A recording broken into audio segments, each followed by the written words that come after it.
Should I just stand right here? Yeah. Should sit there. Yeah.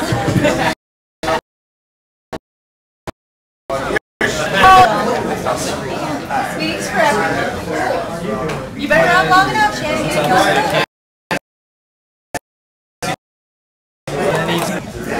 It's a good thing. Not live. I can try to shoot if you understand. Here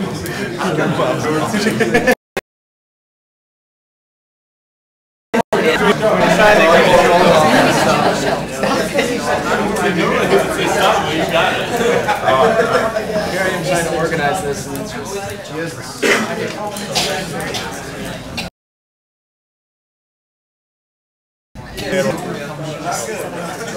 What? That's a good bit. Oh, I got this. Alright, everybody. Come on in. Welcome to the Racing for Recovery Thursday night. Having a recovery meeting. Everyone's all veterans. Fantastic. This is going to go great.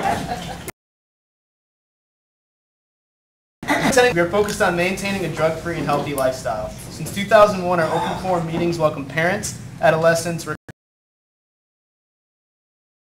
and anyone whose comments or ideas are welcome to make our meetings the best they can be. The Racing for Recovery Support Group meeting is a cutting-edge alternative to what is currently offered. By combining substance abusers, families, friends, and the public at large, we have created an environment that benefits. The meeting start time is 7 p.m. Please be on time. Please turn off your cell phones or ringers to vibrate, and please refrain from texting unless it's an emergency during the meeting. Please, only one person speak at a time. Please speak loud so that everyone can be provided. There's a box on the other side of that wall where you can put your slips, and we will sign them and return them to you at the end of the meeting. Is on how alcohol and drug addiction has impacted your life. This meeting is open to people of all ages and welcomes diversity, so please refrain from using excessive foul language or language that discriminates against any race, gender, religion, ethnicity, respect and dignity for all who are present. If you see a visitor, a new member, or a returning member that you haven't seen in a while, please warmly welcome them into our program. Your confidentiality is important to us. What you say here will not discuss from legal progress because it is disruptive to others. Smoking or vaping should be done away from all entrances out of respect for those who choose not to partake in that. don't smoke. Thank you. And please dispense of all trash in a garbage can and do not litter on our pay. Who has the guidelines? I do. Thanks, Norm. Guidelines for living a lifestyle of recovery. Applies to recovering individuals, their families, and anyone else who is striving to avoid substance abuse and recognizing that substance abuse ruins lives. Number 2, wanting to pursue positive alternatives to education, relationships, and health and fitness.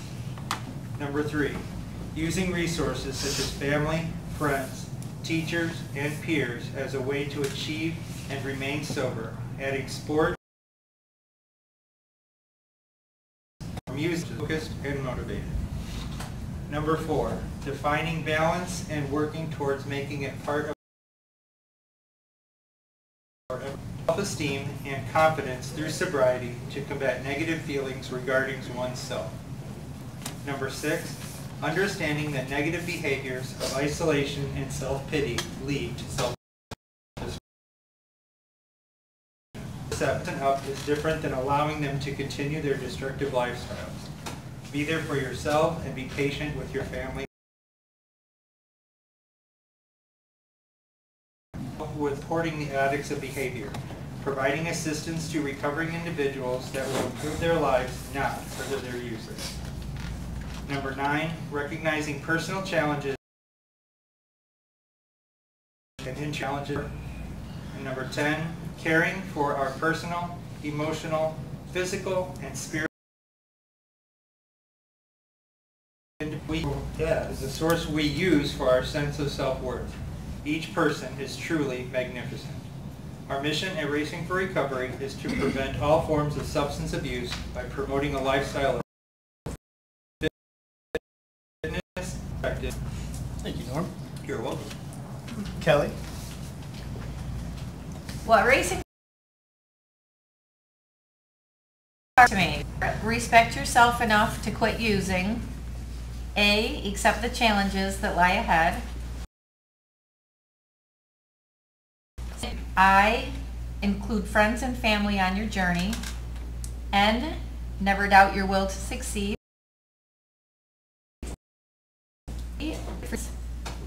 F, focus on the positive things you want in life. O, moving. R, remember the reasons you are seeking sobriety. R, reach out to others to give it. E, in the road, choose another road. C, care for your body. We only get one in this lifetime.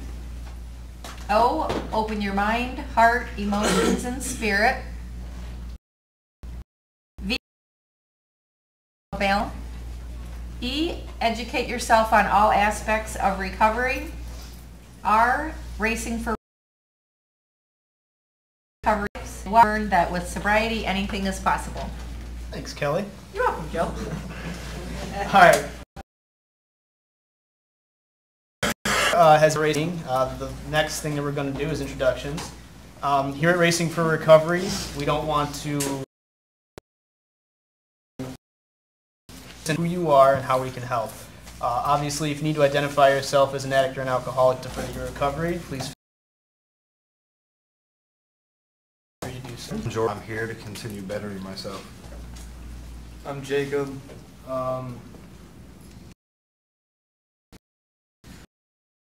This morning I had an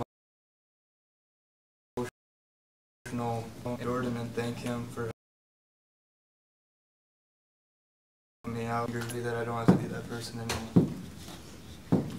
Hi, I'm Dante. I come to racing because of the positivity and I've met a lot of great friends here. My name's Mike.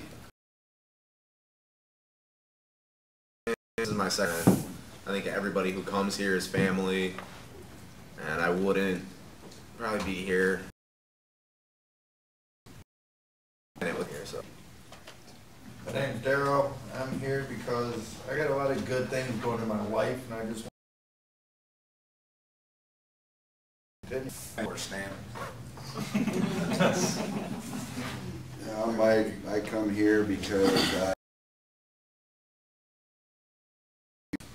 nowadays and know that I'm worth it. Charles Rizzo. I'm a recovering heroin addict. I come here because this this program has taught me to love myself, enjoy my life, and to help me continue living. My name's Jim. I'm here to support my son Ryan. Also here to keep witnessing amazing things every week. I'm Trace, here to support my son Ryan too, and just to continue to help him in his sober life. And this is our hope. I'm Rachel. I come because I really like this place. Brought a new perspective to my life. So. I'm Brian, and I'm here for different perspectives. I'm John, here to learn. Go ahead, Tony. I'm Todd. Or I can put another day of soberness in the book. My name's something. Just part of my routine, and just like Tony said, helps keep me sober and put another day away.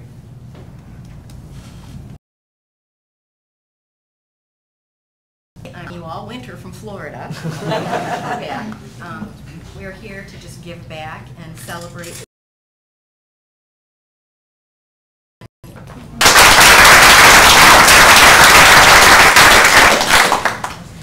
I'm Gary, Stephen's dad, and we have. Go ahead, Jeff. I'm Jeff, and I come meetings very good on my 100% all-in commitment to this program and to myself. Susan, I come here because I love hanging out with my brother and his awesome friends. And in the world around me, this place keeps me moving forward. I'm Joe. I keep continuing. Also, just this meeting was started, I asked Ashley where Todd was. And for some reason, my immediate thought was Bangkok's got him. That's what I thought.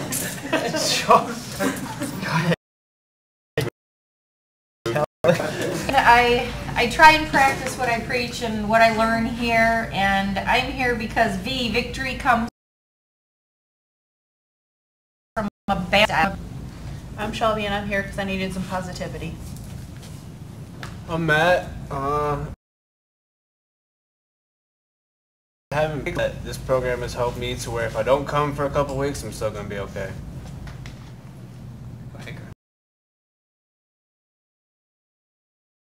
I look around here and think that I could be the grandma of a lot of people here. Don't take back. Back. I have a grandson who is a recovering addict, I hope. And I see all the success that you guys have done. And it gives me hope. So I think about you all the way home. And I'm also here to make sure that no one uses bad words.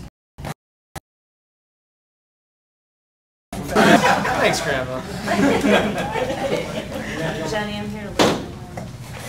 I'm Pat.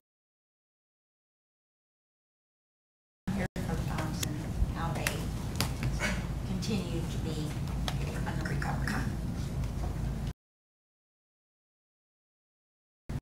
Learn if the support where it's needed.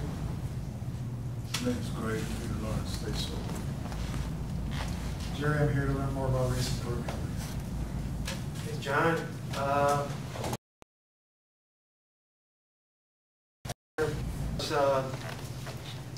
this gives me power over my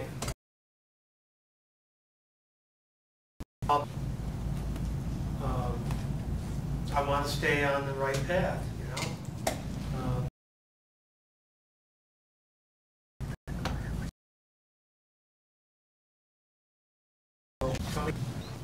I come here for also the positive and also cameras. I'm Scott, and I come here because I'm very grateful to be sober.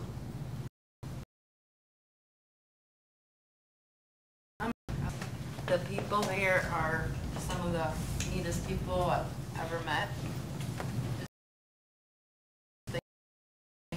About Racing for Recovery and support my son Dustin. I'm Dustin. I come here to continue moving forward with my recovery and that I have something that I want, you know. So it's nice to be continually inspired. I'm Frankie. I come here for support and motivation.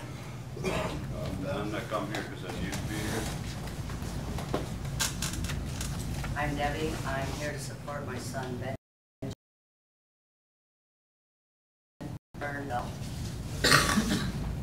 I'm Sean. I heard a lot about this place, and My name's Gavin. I'm here for now. I'm here to better my life, invest in my recovery, just to help believe in myself. I'm Steve, and I come here to learn and to stay. Drugs took my daughter from me, and I don't want to see anybody else go down that road, so I come here to help wherever I can. Brian, here to support my brother Michael and anybody else who needs it.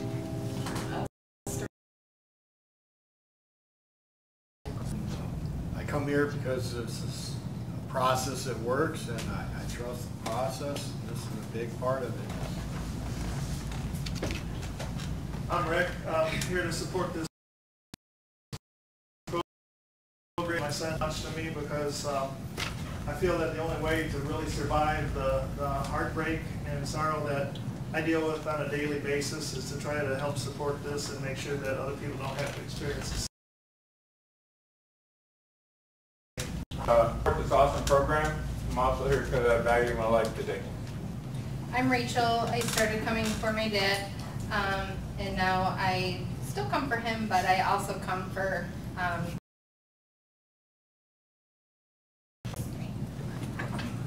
my name's Norm, and I was talking to Kelly earlier, didn't realize that today was the 17th. So I just want to thank this program and everybody in this room because it's given me 22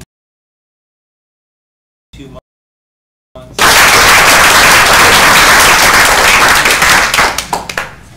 I am Bruce, here to support. Like the kind of the phrase of the day. I saw a construction van with a phrase on the back that said, "Anything is possible." You know, kind of. Somebody stole our slogan.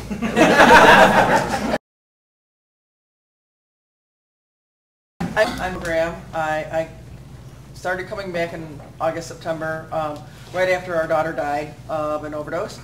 And this keeps me centered. It brings me a sense of peace.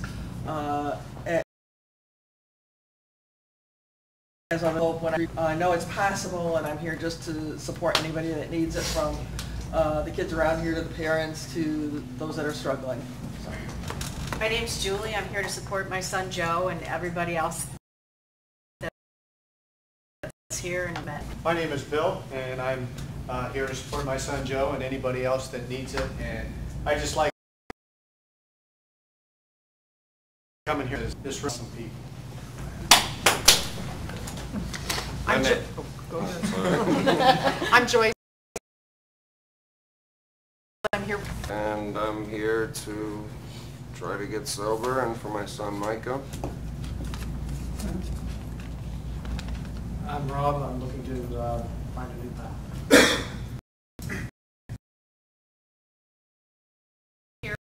I'm Hunter. I'm here to learn, grow, be humble, mature.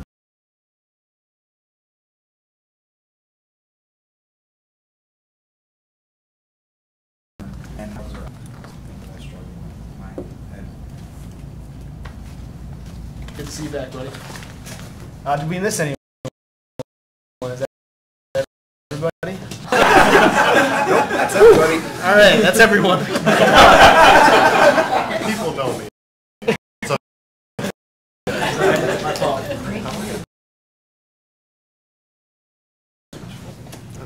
Oh no. Yes. Brenda, it's to be on Thursday other than here. This place keeps me balanced, and it's a good place. I look at it as maintaining my sobriety. It's like a maintenance shop. Every once in a while you need to get serviced. Why not do it multiple times a week?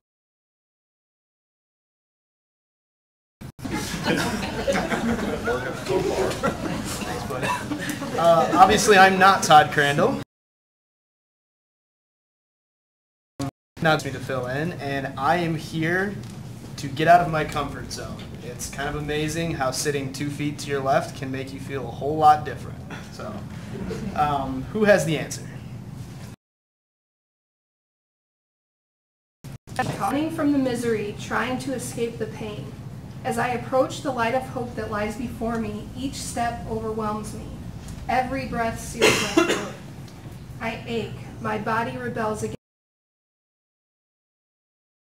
me. Has become my closest companion. My demons mock me as I dangle helplessly above the abyss of alcohol and drug abuse. The voices all sound the same, criticizing, accusing for what is hand, and they don't care who I am. I'm a human being full of thoughts and feelings. I'm worth saving. Just show me the light of promise. There stands the answer. Open arms, understanding smiles, looks of trust. And so it begins, racing for recovery. As far as announcements go, but if not, there's schedules on the other side of there. The building is open most weekends, and what they've been doing now, posts, look at that, it'll let you know whether or not we're hanging out here on Saturdays. Jake, do you want to talk about the softball team at all, or? Nope, okay, cool. And that's all I got. At 12 on Sunday, come support us. Where is that? It's in Sylvania. I don't know.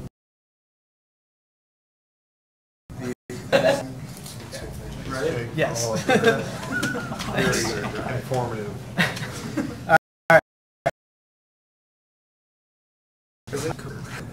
Thanks, Jake. So, I brought a couple of topics here tonight. It's a little bit of a if anyone has anything pressing they'd like to talk about, anything that we can help here, I kind of want to open. Cool. All right.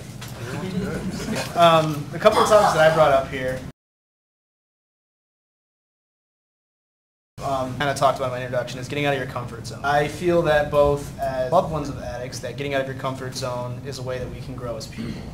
A lot of addicts and alcoholics, when they're deep in their addiction, they think they're the tomatoes around us, people, relationships, jobs, what have you. And I think a big part of for me to heal and move on and grow was to constantly get out of my comfort zone. When Todd first texted me and said, "Hey Joe, I want you to run the meeting on Thursday," nope. I thought about it and I said, no, I have to step out of my comfort zone. I can't not take challenges as they're presented to me. So, you know, it's a way that I can grow. Another topic that is kind of brought up to me throughout the week, and what is it? How do we recognize it? And then how can you, as loved ones, not enable us and instead support us? Anyone would like to speak first on those? Joe. First of all, I have to announce unfortunate word positive, and I took a 45-minute nap in the Soul Core room, so kind of I was there. So that counts, I guess. But getting out of your comfort zone, aspect is completely out of my comfort zone. I mean, if we're being honest and, you know, really honest, my comfort zone is running the streets and living in survival mode. That's what I know, and as I can thrive, you know, and with my new life now, I have a stable place to live, you know, I have a job, I have amazing friends, and a routine here at Racing for Recovery. Aspect of my life right now is way blown past my comfort zone, and a lot of the times it scares the crap out of me, and I consider self-sabotaging to get myself, and just because that's what I know, and like I said, I feel like I'm good at it. You know, I can adapt to any environment, and then I just realized every morning I tell myself 3 to said something, and it makes it a little bit easier to live this lifestyle. Because in all honesty, I mean, I do deserve to live a good, healthy lifestyle, because really we good people. Thanks, man. Appreciate it. I guess for me, the comfort zone area was, you know, not only first and foremost, but admitting to myself that I had a problem, and then actually able to people that really had no idea what I was going through. But I think for me, opening up and telling them that, you know, I was an alcoholic or whatever,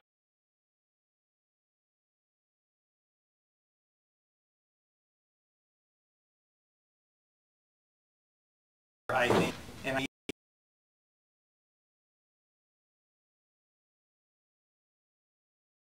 every pay walking in my life, you know, and helping me grow from there. Thanks, Norm. I find that, at least for me,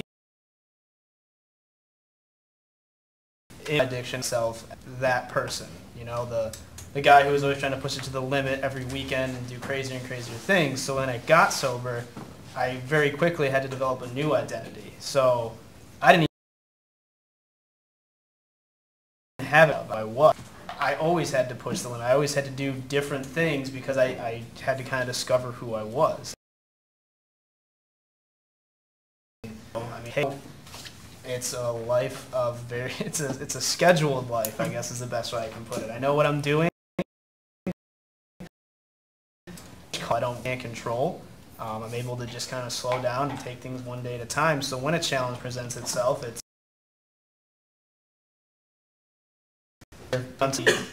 crazy life. It's something I can accomplish and deal with and grow from. So.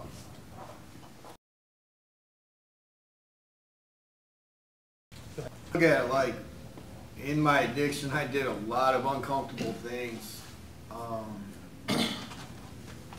You know, sleeping on the streets wasn't exactly comfortable. Going to the dope, walking into a room with a bunch of guys with drugs and guns, just wasn't, you know, like, I did a lot of uncomfortable things, riding dirty. I'm sure we've all done it, you know, dope in the car.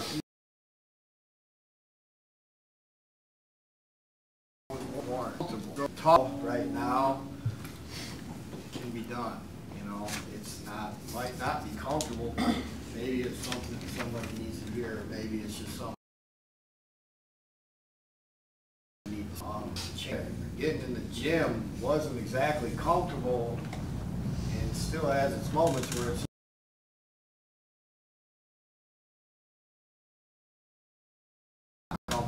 everyone that's uncomfortable has become more and more comfortable.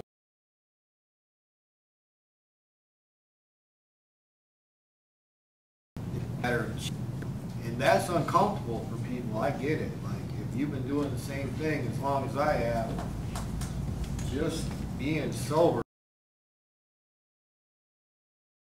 you know, like, you have to get out of that comfort zone, but if you put the effort in, you know, for me, living on the streets or scoring dope or, you know, manipulating people to get what I needed every life. Thanks, Mike.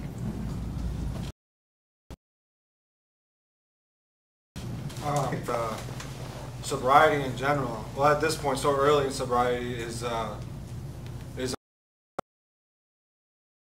uncomfortable. I would drink or use, and you numb or block out or forget about any problems you had. And I know for me, I wasn't a responsible, you know, alcoholic. I didn't think so. I think being responsible now and having these responsibilities and this accountability to, you know, a job and, you know, I mean, other people, I think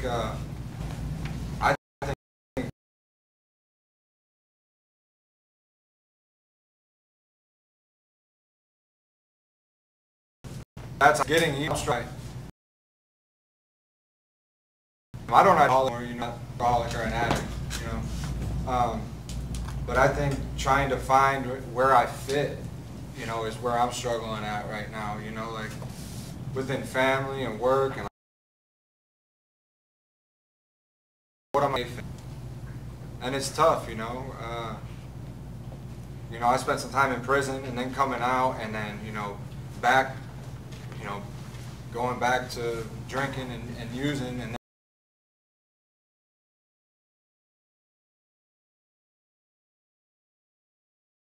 everything. To be honest, it might have been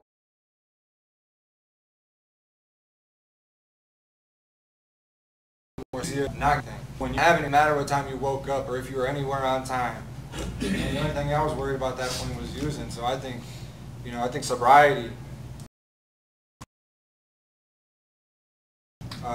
because I thought, you know, being sober would instantly make me happy. And I think happy, but things didn't get easier. You know, it's still hard. You just got to deal with life different now. You know, instead of falling back on a drink or, you know, a drug. So.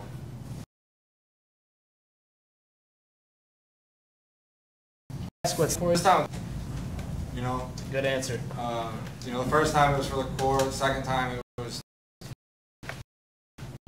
Chris wasn't ready yet. You know what I mean? Now things changed. You know, I'm ready to do it.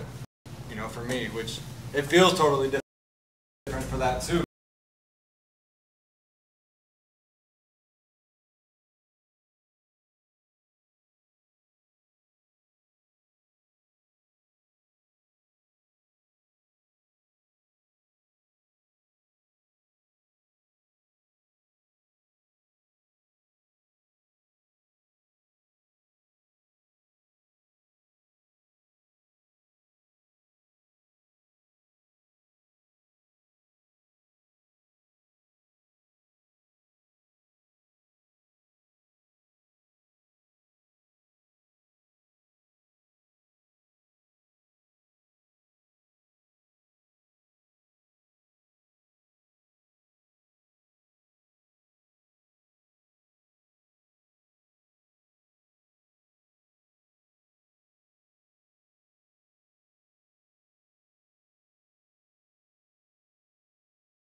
I know for me, I'm always out of my comfort zone being sober, but thinking back to when I was still drinking, I don't know about any of you who have had a hangover, but they hurt.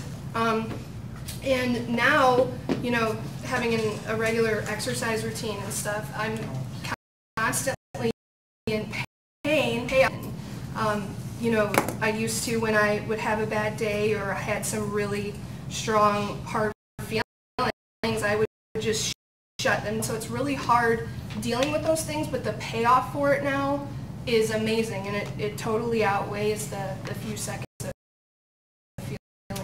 As used myself after being an alcoholic, doesn't it just feel good to wake up in the morning and know that you're still going to feel good throughout the day?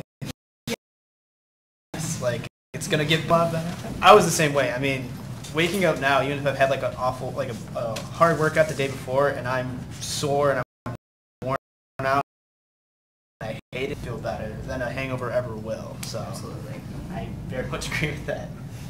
You up next, Jordan? Yeah. when it comes to enabling, I know it well, and I wish my mom was here tonight because I wanted to really talk about enabling. We didn't get to it. She doesn't see it from the angle I see it because she's never been in any of our shoes. She thinks it's just $10 for gas, or I'm going to buy you some groceries, or I'm going to get you a gift card. You can't buy drugs at the gift stand.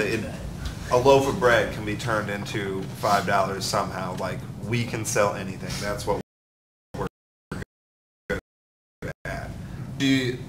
She'll answer the phone, and she knows now that that's the immediate problem. When she answers the phone, that's when all bets goes bad, and he has every excuse and talks about, I'm going to be on the street, or I'm going to do this. Well, if I don't have money, I'm going to steal, you know? And she thinks, well, she doesn't understand, like Randy said, that's his choice. And that's what he's going to need if he wants to go there. And she doesn't realize that just gas money is enabling. Like, that gets him to the door, man. If he has to walk, I don't want to walk in the rain. I don't want to do this anymore. And it's really hard to be in the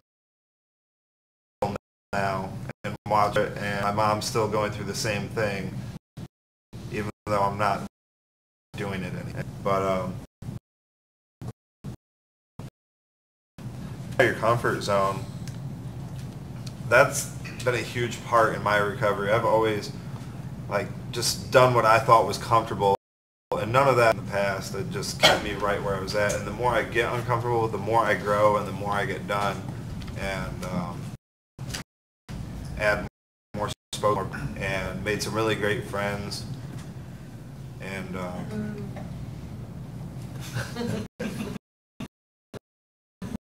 love you, Jay. I'm at. I don't want to ramble. It's good, man. Thanks, Jordan. Frank? Yeah.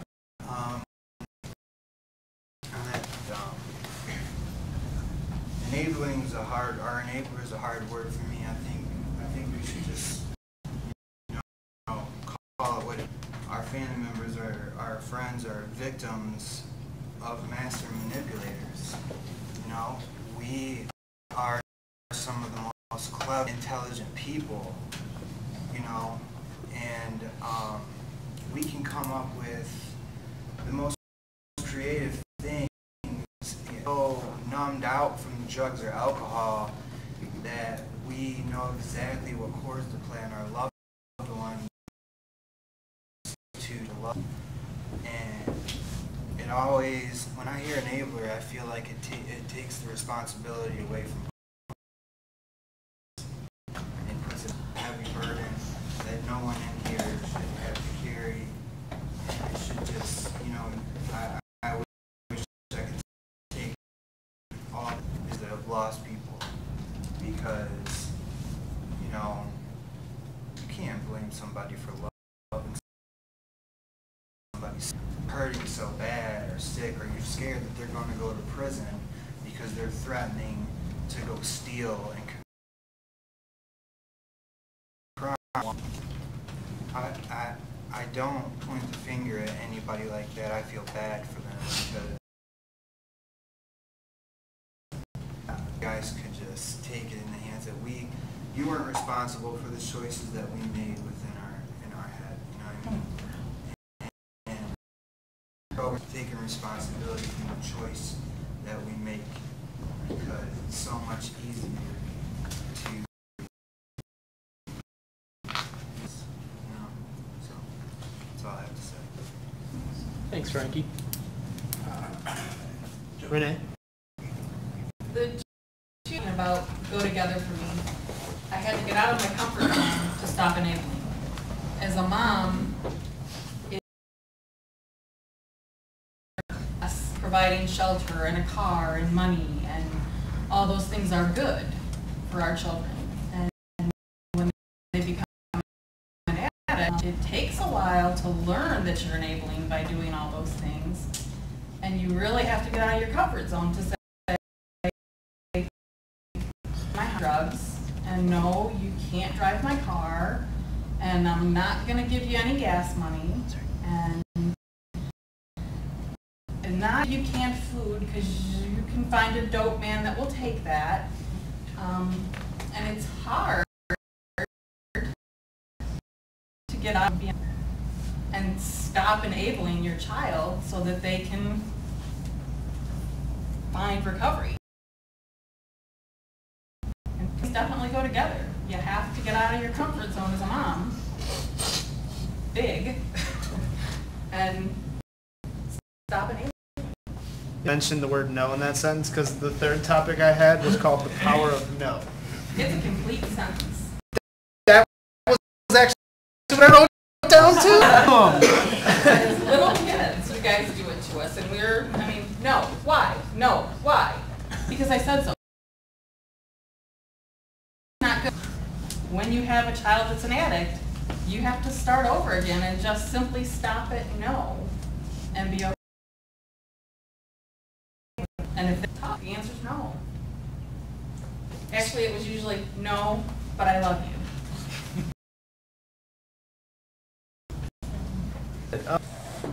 I was gonna say, as addicts, now that we are recovering and we're in sobriety,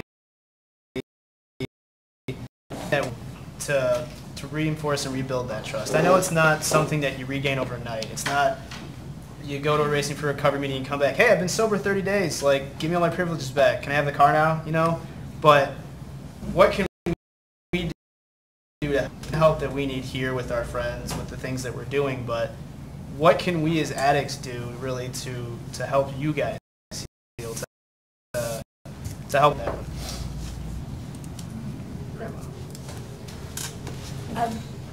I became a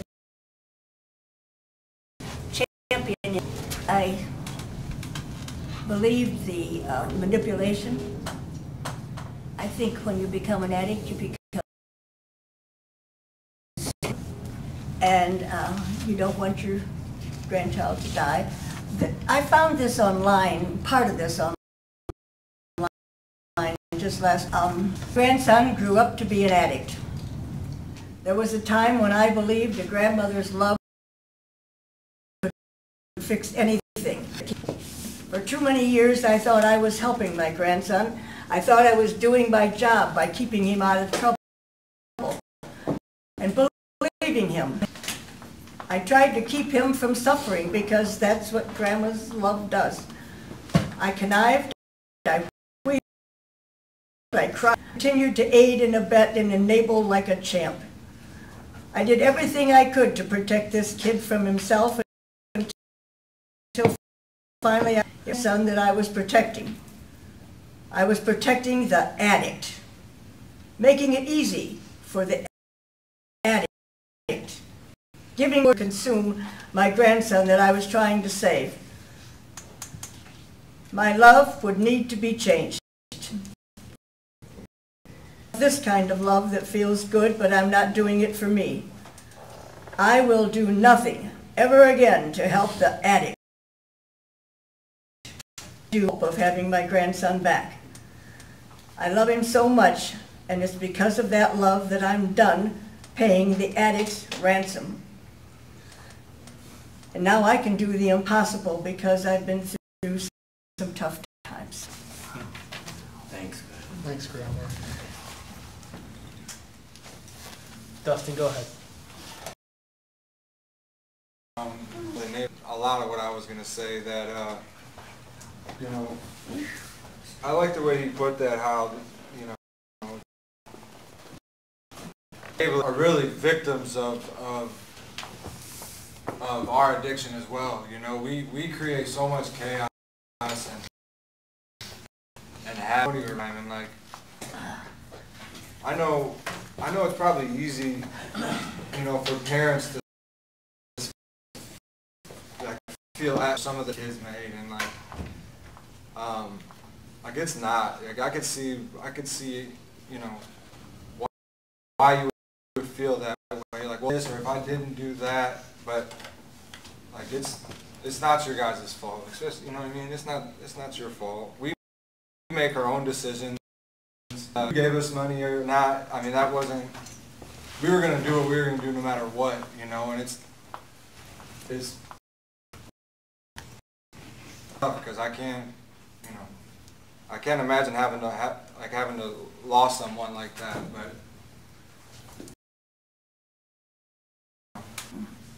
it's just, I guess it's kind of tough to say, but they made their decision, you know, like they had a choice, kind of what you were just, you know, that's just a heavy weight to carry, and nobody deserves that, you know, because reasons to drink or use drugs, and I know in the brink of my addiction, I didn't care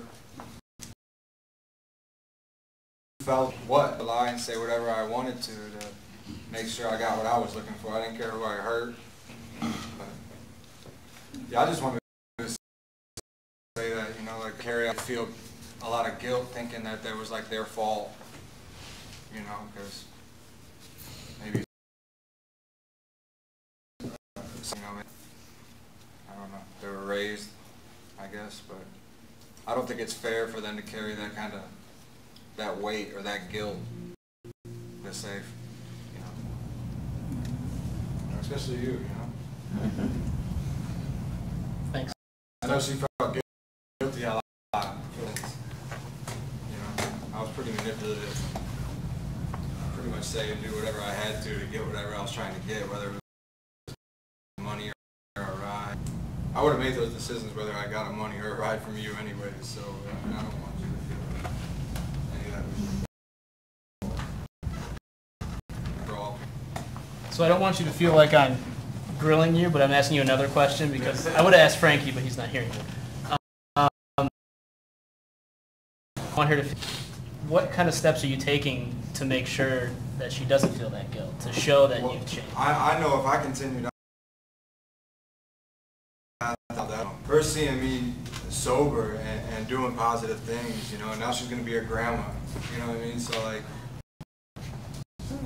I think doing things in my life, you know, will help and show, you know what I mean, that, you know, because you can say sorry, you know what I mean? You can say sorry, done and said, but that really doesn't, like, walking it out instead of talking it out is the way you're going to show somebody that you've changed, or, you know, that you to change, you know what I mean, that you're, and I think that's probably the best way to show parents or whoever's in your support group that you know, make positive steps in your life to do proactive and positive things and stay sober. That, you know, help. If Crandall were here, he'd say, "You're good, dude." So. Mom, go ahead. Well, what you said about, what did you say? Build relationships back up. What did you say? What was that question? Me? Yeah. I can't remember. No, I'm just Trust. Yeah. If you want to build trust, be honest. Be where you say you're going to be at the time you say. Call when you're going to call. And be about it. It does to love you. Does sitting up here in Totsie count? Oh, here. Thank you. Randy, do you want to speak again? Yeah, I just want to say, you know, you talked about how, and the first thought that popped in my head was do the work. And the work isn't coming here once and not for 2 more weeks, or then coming every week when you don't want to come. Because when you see the work, you know the change occurs. I also need to be here, even if your kid doesn't come, you need to be here because it'll help you. And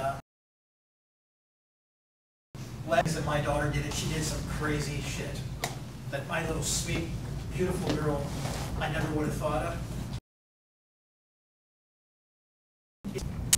Just have her back. None of that matters. It doesn't matter. I just want her. So, as an addict, forget about the past. If you look behind you, something might be gained. Stay focused. The parent, I forgot about that the instant she would start to get sober. I was like, fine, let's go forward. I won't care how's that for you. Thanks, Randy.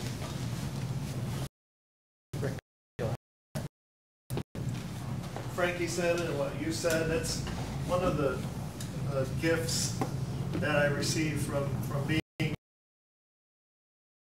showing up. You get to hear some of those meaningful things that, you know, they're questions that I long to be able to ask my son, but I can't. You know, he can't answer those. I hear somebody that's in the same boat and has been in the same place can explain some of those things to me, then, you know, that helps me. And as far as, you know, like you were saying, Joe, and like Randy said, it's just accountability is everything. It's not words, it's not saying I'm going to do something, but just the thing that you're longing to see as a parent or a loved one, to see, you know, that, you know, something is happening right. You know, an action, taking care of something that needs to be taken care of, being where you need to be, you know, and not, you know, not having to worry. Those are the things that, you know, it's there. You know, you have some hurt, disappointment, but those things, that means nothing. And your pride in them is something that you want to hang back around the neck again, and, you know, and put that on them, you know, because that's your kid. That's so you can get those things back. It's just those simple steps of, you know, keep, like, you know, I think Randy said so well, just keep going in the right direction, those steps. Thanks, Ray. Thanks. Jacob. Yeah, getting out of my comfort zone there, the first decision I made to do that was to actually come here. And then, like, trying to earn trust by putting in the work of what I've been doing, like trying to find myself for the just journaling in the weight room, trying to better myself in any way. Like, I'm still drinking pop and I'm eating meat. But it's just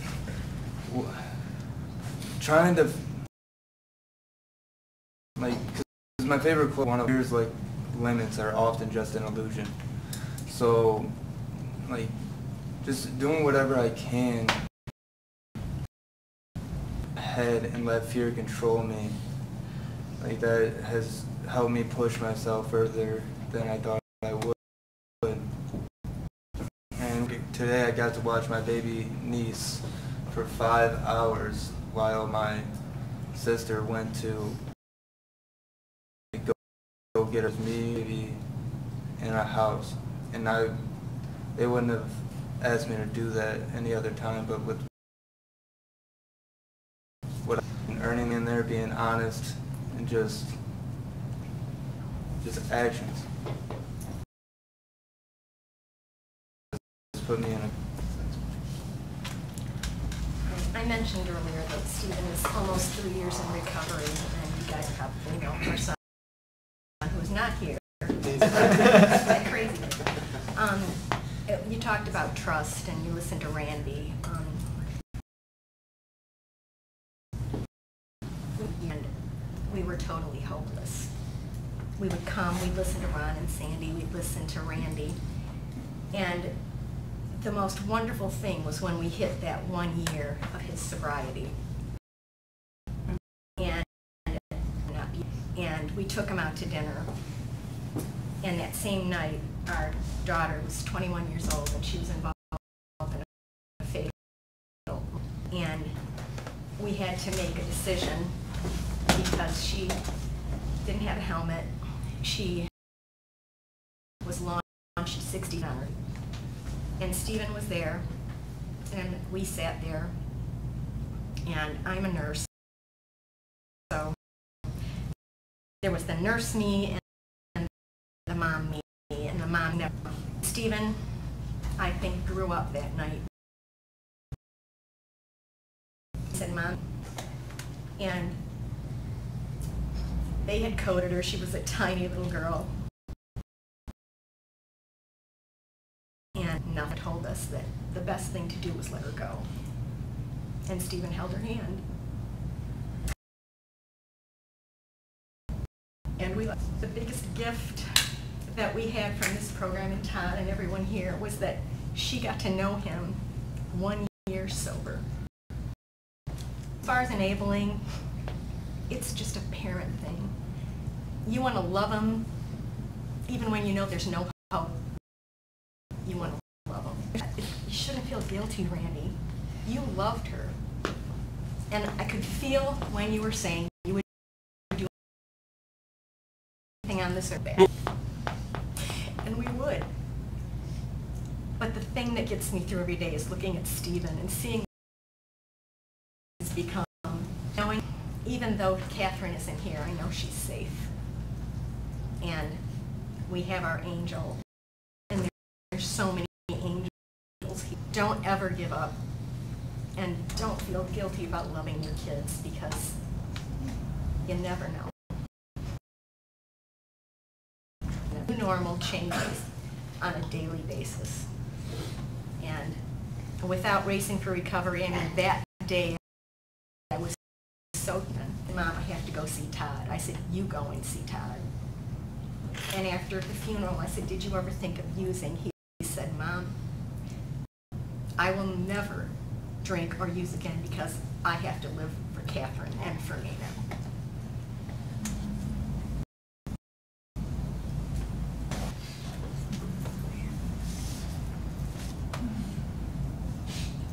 Thank you. Thank you. Well, I want to maybe throw a little, stepping out of the comfort zone. It's something I've been through, because in my line of work, you don't ever admit that, especially when you're on a team that is supposed to take away that stuff off the streets and that. But well, since November, I'm fortunate enough now to be in a position where I'm training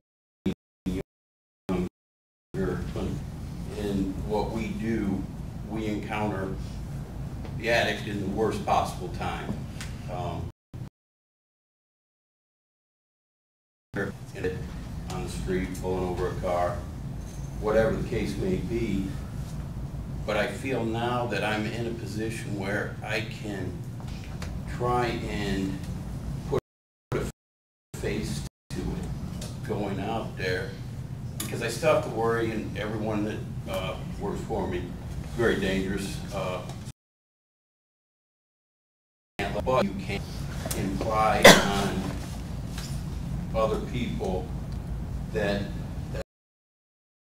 somebody's kid, son, whatever the case may be. So I think that I've been able to use that as a kind of a stepping stone, because it's not the person, it's the addict and the people that choose to use.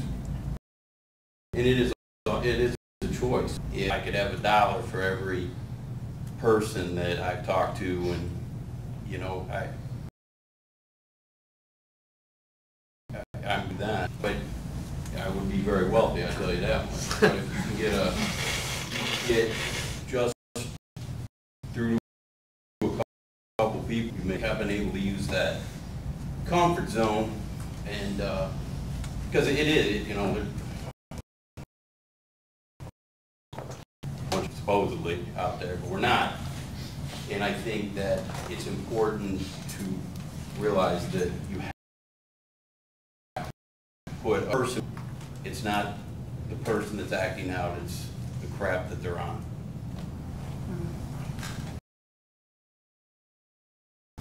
The addicts grow when we're in these rooms and over the years, but stuff like that is why I keep coming back, because we're all in it together.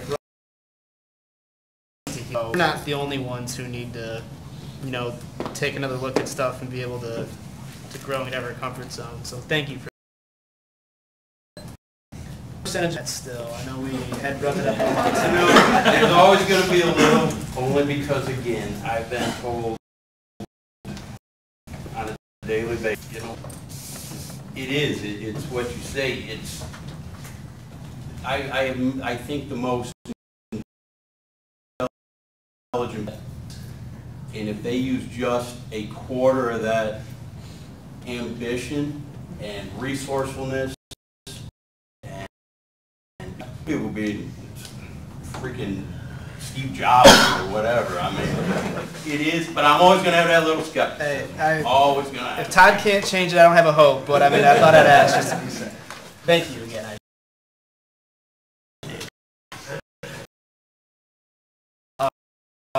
Final, go ahead. So I don't know if this would help anybody or not, but with you being a police officer, and I've experienced really crappy police officers, like hard-headed and stuff like that. But I've also told me something, but I just wasn't ready to listen, that actually cared.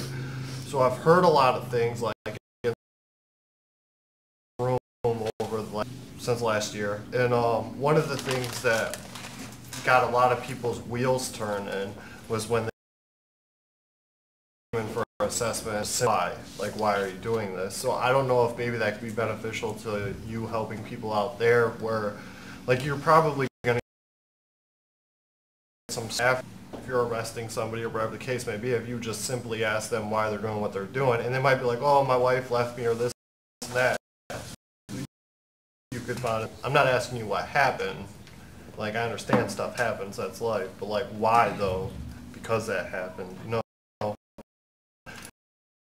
And so there's where they're going to have tons of hours to sit there and think. And it'll just, I mean, but it's funny, but it's serious. It was in jail. Like, it was just, well, how did I get here? Why am I doing this? But I didn't think about it, like, in depth to the point of where I pick it. And so maybe it would have made a difference for me sooner, maybe it wouldn't have, but I mean, it doesn't hurt to just get their mind thinking, and after that full program. Been doing that a lot. I still get to see anybody though. Yeah, so, but all I can do is keep putting it out there.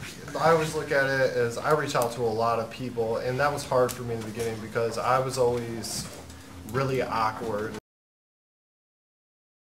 I would conversation going. I would know how to be like, hey, how are you? They'd be like, good. And I'd be like, do you like bread? It would just kind of like awkwardly fade out. And so, yeah, maybe see you next week. And specifically in those awkward positions has helped me so much. And now I have so many friends that I can reach out to. And so I think that just goes along with like being uncomfortable. My anxiety still comes back. I mean, very rarely like it did in the beginning, but the more I do it, the easier it's been getting. So I just like to look at it as like I've always went around and under problem. Now I just force myself to go through it, because once it's over, it's behind me and I can move on instead of dealing with my past over and over. Lastly, and then I'll stop, but we were talking about like how your families heal and how to get trust back. Speak for my family, but like they have told me this numerous times, I am 100% honest with any situation, past, present, future, no matter how stupid it is. And I know by me telling the truth. If they ask me, like, I'm not supposed to go to East Toledo because every time I was doing bad thing.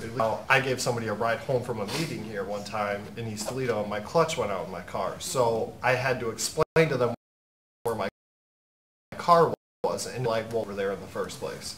And they didn't understand at the moment, but I told them the truth, like, right away. You know, I was like, look, I'm sorry you feel that way, but like, I'm going to help him, and I know if I'm in trouble, I'm in trouble, but that's just the way it's going to be. This is part of my life now, and I'm going to spread that the best I can, even if it upsets you. Like, and it went a lot farther. They were mad at first, got over it, and you know, everything's all fine and dandy when it comes. If they ask me, like, if, all right, you know, a lot of stuff I don't even remember, but they would be like, hey, well, you know, 3 years ago, this came with it. If I stole it, I would just tell them, yeah, I stole it. Like, it's just a material thing. They'll be able to let go of it. I mean, I had to look at it as like my family's wondering, like, if did break into our house and took all this stuff, like they could have done something about it, but they always assumed it was me. Stuff you didn't do once you start admitting the really horrible, shady things you did do, but I mean, it's just easier for them to move on.